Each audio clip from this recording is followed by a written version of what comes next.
طلعت بقى من الفرن الصينيه الاولانيه زي ما انتم شايفين، ما شاء الله الحجم حلو جدا، الريحه حلوه قوي، مظبوطه بالملي. ان شاء الله تعملوها وتعجبكم. اعملي كميه وخليها في الفريزر، طلعي منها على الاستخدام على طول، مجرد ما بتخرج من الفريزر على طول بتبقى كأنها لسه معموله.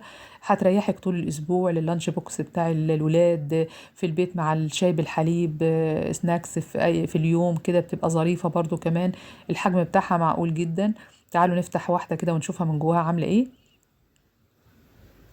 ما شاء الله هشة خالص، كأن بصراحة يعني هوا، مفيش يعني بصراحة أي ملحوظة عليها خالص خالص تكون سلبية حقيقي. مش بقول كده عشان أنا اللي عاملاها، لكن والله بجد هي مظبوطة أوي، المقادير بتاعتها ما شاء الله. إن شاء الله تعملوها وتعجبكم، حتى الصغيرة كمان مظبوطة جدا. تعالوا برضو نفتح واحدة كده.